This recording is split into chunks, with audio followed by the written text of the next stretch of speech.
prehistoric vampire sorcerers, the Watchers. Fallen angels, confined to physical bodies, bound by oath to sin against creation, taking human wives, fathers of cannibalistic giants, revealing eternal secrets, luring mankind down into lower and lower depths of depravity. They are one of the more peculiar elements of the antediluvian world.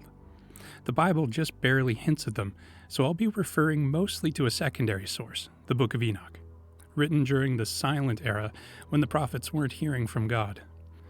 It expanded on some of the Old Testament mysteries. It's not considered inspired scripture, but it's absolutely fascinating, and we can use it as a visual foothold. There were 200 of them. It lists their leader and their 19 sub-leaders by name. We learn of them taking human wives and the giant children they produce. It also lists many of the secrets that they passed on to mankind. From an earlier video, I do still like the idea that they're not giants, but are bigger than humans, in a way that suggests that this particular mix of DNA leads to Nephilim. I'm making them pale, like creatures that largely hate the light. For their eyes, I still like the idea of giving them uncanny red sclera, with reptilian split pupils to show their direct connection to the serpent. For these heads, I gave them stained lips. These are blood drinkers. The text says that their children, the Nephilim, engage in cannibalism, and it appears to be sanctioned. This is clearly learned behavior. The head on the right is loosely inspired by one of my all-time favorite villains, Mach from Rock and Rule. I didn't offer you anything. I offer you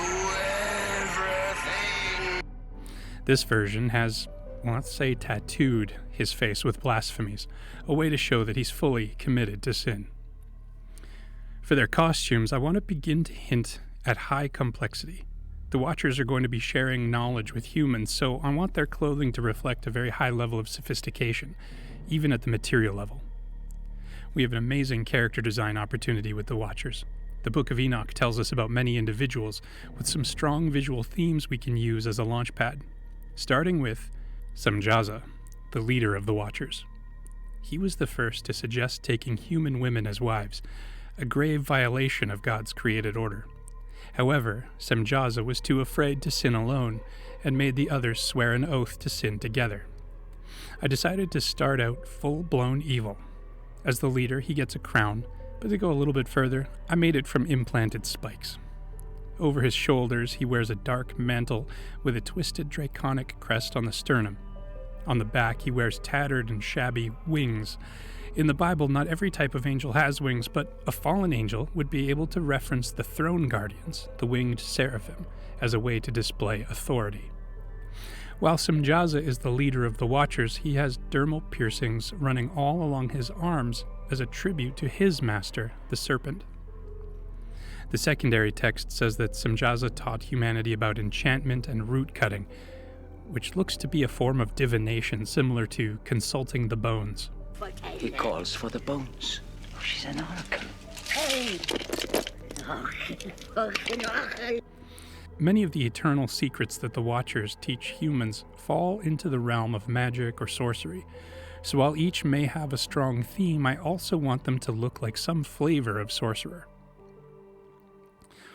Possibly the most sorcerer-like is Azazel.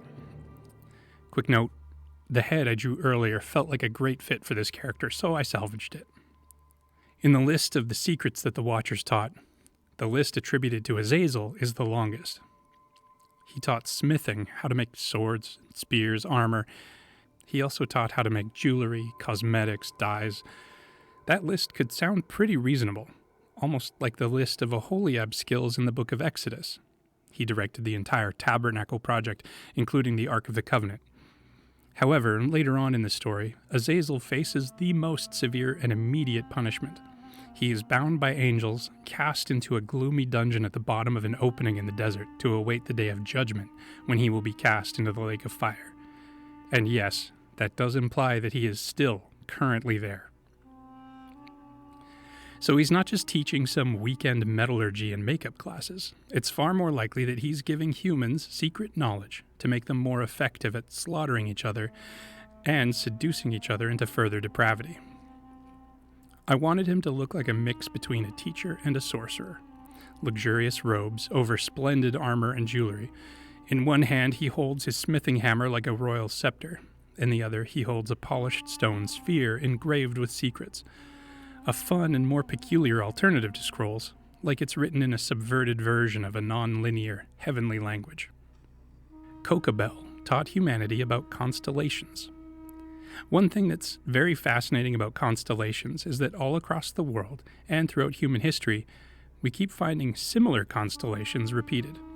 The stars are bright spots in the sky, and yet again and again we come across similar lines connecting similar stars, given similar meanings.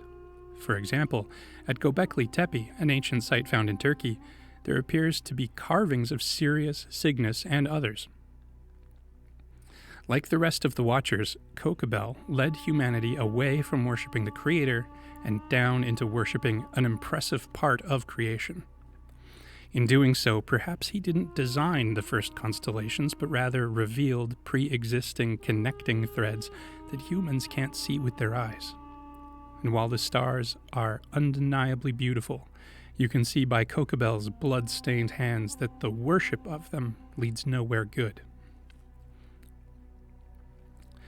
There are many Watchers listed in Enoch, and I won't be able to design them all here. We'll see what the story calls for, but I'll end with Shamsiel, who taught mankind to worship the sun. I wanted to accomplish a couple of goals with this last one.